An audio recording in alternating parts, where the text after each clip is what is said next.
Hi guys, welcome to my channel. Today's video is a video that I have wanted to do for a while and talk specifically about Demi Lovato, but I never really did it. It was like all of these other videos, and I wanted to do those instead. But then Demi Lovato has been coming out with her Dancing with the Devil documentary on YouTube. She's come out with 2 episodes as of me recording this, but she's coming out with more episodes. And I was talking about it with my cousin. I was talking about Demi Lovato and just her whole storyline kind of in the media. And I decided today, I was like, you know what? I haven't made a video in a while. Nothing is really exciting me but Demi Lovato. So here we are talking about Demi Lovato and things that I have felt about her for a while now and have been wanting to talk about, but just for some reason have not until today. So before we do get into this video, please go ahead and give this video a big thumbs up and go ahead and subscribe to my channel, turn on the post notifications so that you're notified of the next time that I post a video, and follow me on Twitter. My Twitter will be in the description below. And also, I want to give a quick disclaimer. Some of the things that we're going to talk about involving Demi Lovato and her background they can be triggers and they can be very hard for some people to listen to or to talk about. I won't get into too many of the details, but if you are kind of triggered by these topics being brought up, especially with ED and things of that nature, and different abuse of different substances, I would say you probably shouldn't watch this video, but I won't go too deep into it. So kind of just gauge how much of that you can take. But yeah, I just want to make sure that I give this trigger warning just in case anyone does get triggered, because I really don't want anyone to get triggered by this video. So with that all being said, let's just go ahead and get into the video. So Demi is now 28, turning 29 this year, and she has been battling addiction for a very long time. I think probably over a decade at this point in her life. And she has been very open and very candid about her different addiction issues for a long time as well.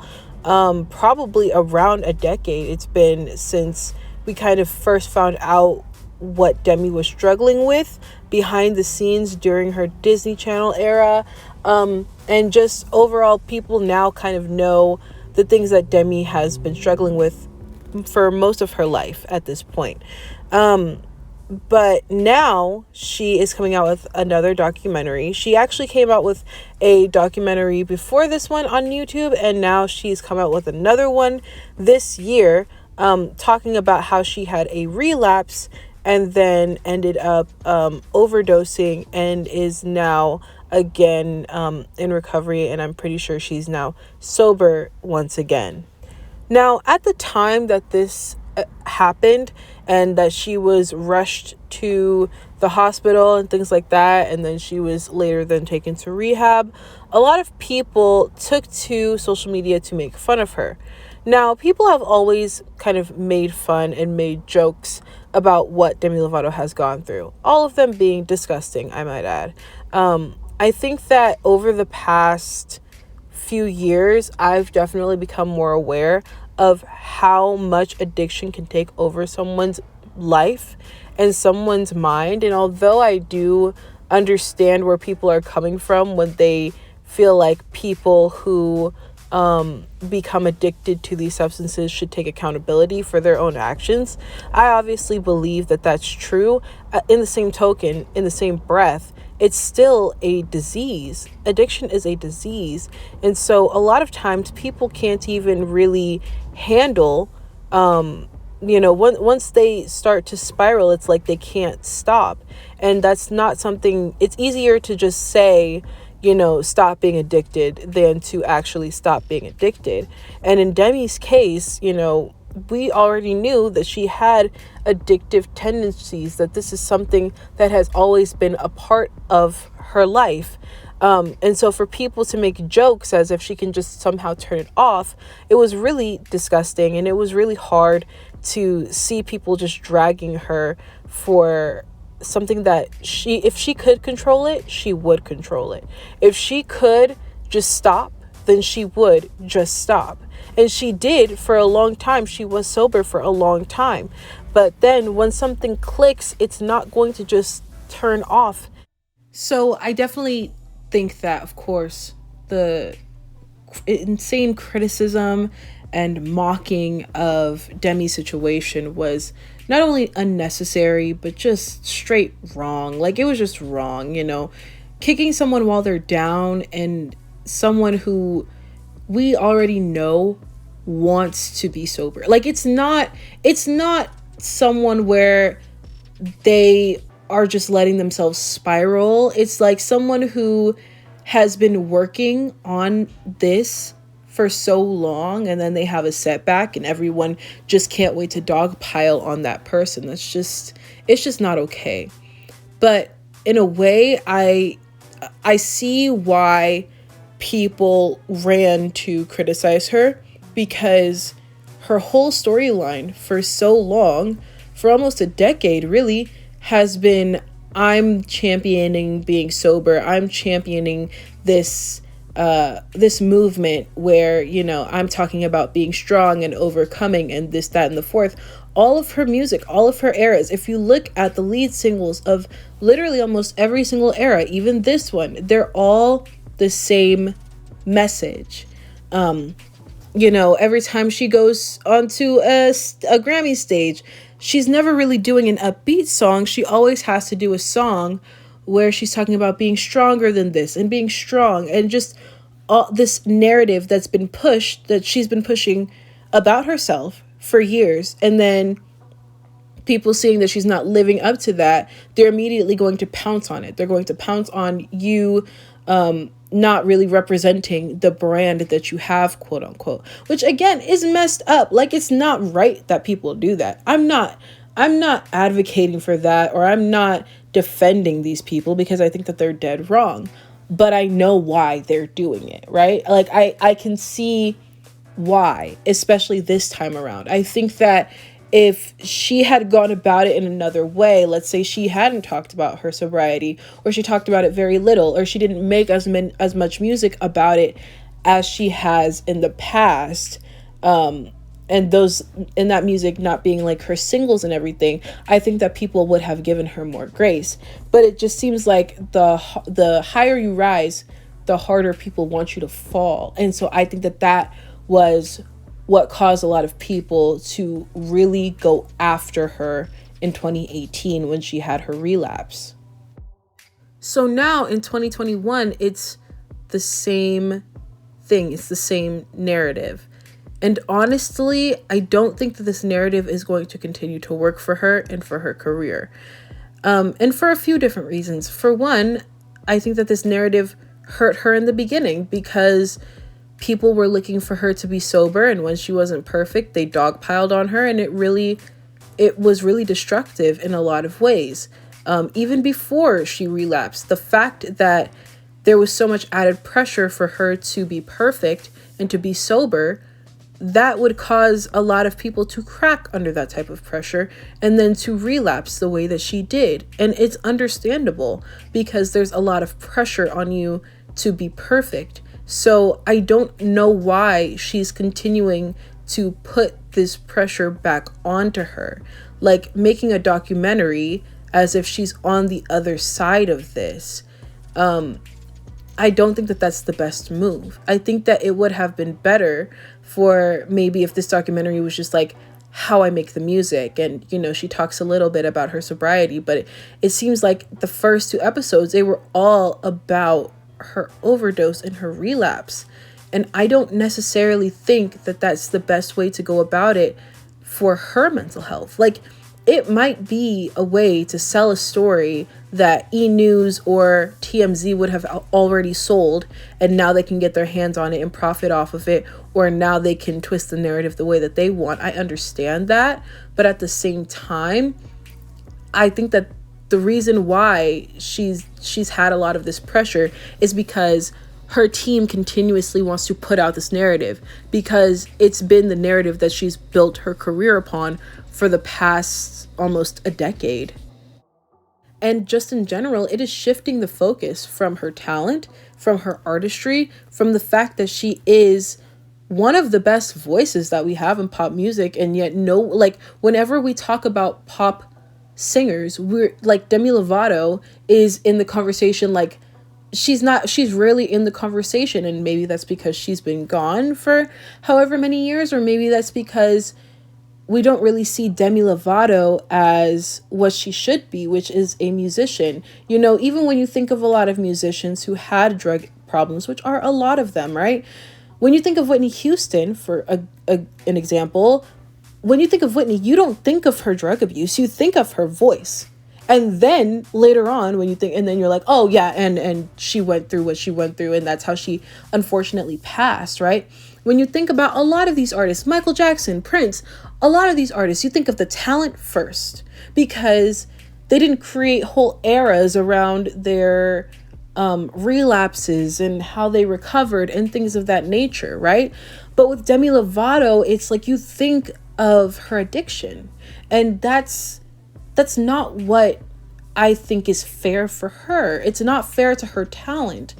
I just think that Demi should try to move her music past this. I think after this era, she needs to just move her music past this, because she's never going to be able to get away from how people associate her. And she's more than just her addiction. She's way more than that, you know? She's an artist. She's a vocalist. She's a talented person who should be seen as what she is, you know? She should be. And honestly, I look at Demi Lovato the same way that I looked at Ariana Grande. During her Thank You Next era, it's like everyone knew everything about her. She was going through a lot of things very, very publicly. And after Thank You Next, it was like dead silence, right? Like, we didn't even know that she was dating someone, that she popped up engaged. You know what I'm saying? So I think that this era that Demi is going through now, I think that this should be her Thank You Next, right? Where she kind of spills it all. She gives everyone what they want. And then the next album should be something like Positions with Ariana Grande.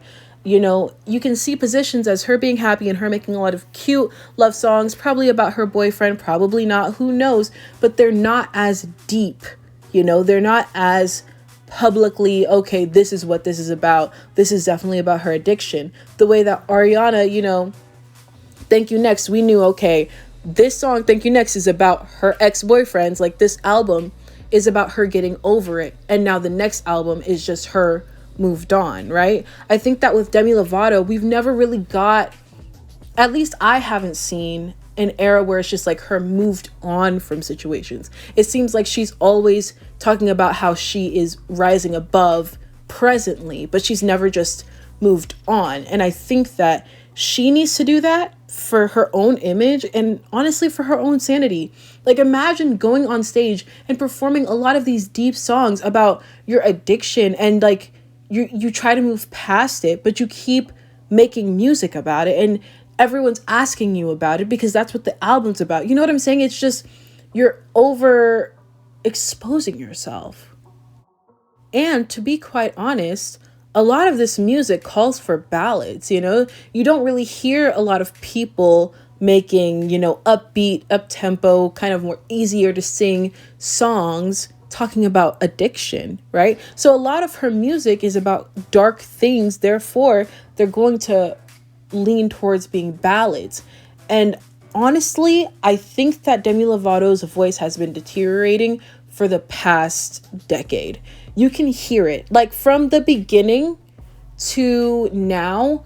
I mean, I think she performed at the Grammys like a few years ago, and she just wasn't sounding up to par. Her voice, in my opinion, does not sound as healthy as it sounded back in her Disney days. And of course, she was abusing drugs at that point, but she was still young, and she still hadn't I think that she's blowing out her voice. Because imagine how many ballads she's doing. Even some of the clips that they were showing in her documentary, I was like, Demi doesn't sound as great as she used to sound. And it's because they put her on a stage and make her sing all of these super high, crazy notes and just belting the entire show because she's making ballads about these dark things like addiction. You can't really make any other type of song when you talk about these really dark battles in her life, right? So it's in my opinion, it's a lot of a lose-lose situation. Now, I understand that it's her story, and if she wants to tell it, she can. I'm not saying that I'm not going to tune in because she made a song about addiction. I'm not saying that I'm not going to support her because she, like, that's no. But what I am saying is that I think that it's just smarter for her career, for everything, if she tries to move away from this narrative and make it more private to her, so that the whole world isn't in on this, so that the whole world isn't invested and waiting for her to fail, honestly. And I'd really love her to make a sort of Positions style album, or maybe even like a Sweetener style album. And I'm mentioning Ariana Grande, one, because I'm a huge fan of hers, and I really like how her last album is, honestly, her last few albums have been an extreme shift for her voice as far as like what types of songs that she's singing. They're not as super crazy belty type songs that she was doing in the beginning of her career. And now with like Positions, you hear a lot of songs where it's like cool, intricate type melodies where it's almost like rap singing, and it's very unique and it sounds cool, but she doesn't have to go on stage and belt the entire show. I think that that was a very smart move on her part, and I've noticed it for the past few years now. And I think that Demi Lovato, I've wanted something like that from Demi, but if you keep making music that's so deep and talking about such deep things, a lot of times it's going to call for something like, you know, like an Adele 21 album. Like, it's just belting the entire time because the entire album is deep. And considering the fact that Demi's voice, in my opinion, has been deteriorating, and I've said this in a video before, but, you know, in my opinion, Demi's voice does not sound the same as it used to. I don't think that that's the smartest move for her to belt the entire show or belt everywhere. Now with, you know, the panoramic and everything, you know, she's not performing. So maybe this is the perfect time to drop a full belty album, but at some point she's going to perform this, and I'm just nervous for her. And even in the documentary, she was saying, you know, looking at this picture of my dad, because she did a song about her dad, and she said looking at it like really affected her. And I'm just like, man, you know, even though music, it should be a way to express yourself, I think that for Demi's longevity, I think that for her mental health, and just everything that she said in the documentary, and of course, I'm not her therapist, I'm not a doctor, you know, whatever. But just for all of that, for her sake, I think that she should move towards something like an Ariana Grande Positions album. Plus, in general, it would just show a lot of versatility. I think people love that from artists. People love to hear what an artist can really do. You know, we know that Demi Lovato can belt. We know that she has a voice. So why not do something completely opposite of that? Why not do something that doesn't require you to belt, and it really just focuses on the pretty tone of your voice, or, you know, just have more fun music that people can sing along with, because her music is really hard to sing. So I just think that in general, that's the best option. And I just wish that Demi would say that this is it, like after this documentary, like she's not sharing anything else, because I think that that would just be the smartest move in general. So that is it for this video. Please enjoy this obligatory picture of Justin Bieber as I close out. But yeah, those are just my thoughts about Demi Lovato's new era. I hope that this is kind of the closing of a chapter of how people kind of view her. I really hope that in her next era that she comes with something different, a different kind of storyline, because, you know, I just feel like she's been super overexposed, and I just don't want her to be that way. I want people to know her for her music rather than for her addiction. And I just hope that after this era, like, she's able to close this chapter and then move on to different types of music that, you know, won't like trigger anything for her while she's performing or anything like that. Because honestly, like, I could see that happening even in her documentary. Like I said, like, she was almost triggered by like a picture of her father and just things of that nature. So I just hope that she does well. Like, with this new album, you know, I hope that it all goes well. I know that she's dropping a song with Ariana Grande, which is like super exciting. And, you know, I can see great things for her. I really, really hope that everything works out. And I hope that no one took offense to this video, or that anyone took it the wrong way. I'm really not trying to tell anyone how or when or where they should tell their story. It's more just like, I just don't want people to see Demi in only one light and just see her for the person that she is and for the artist that she is. So thank you so much for watching this video. If you did enjoy it, please go ahead and give it a big thumbs up. Go ahead and comment down below what you think of what I had to say in this video. Do you agree? Do you disagree? Why not? Please do subscribe to my channel, turn on the post notifications so that you're notified of the next time that I post a video, and please do follow me on Twitter. My Twitter will be in the description below. Thank you again so much for watching, and I will see you in my next one. Bye!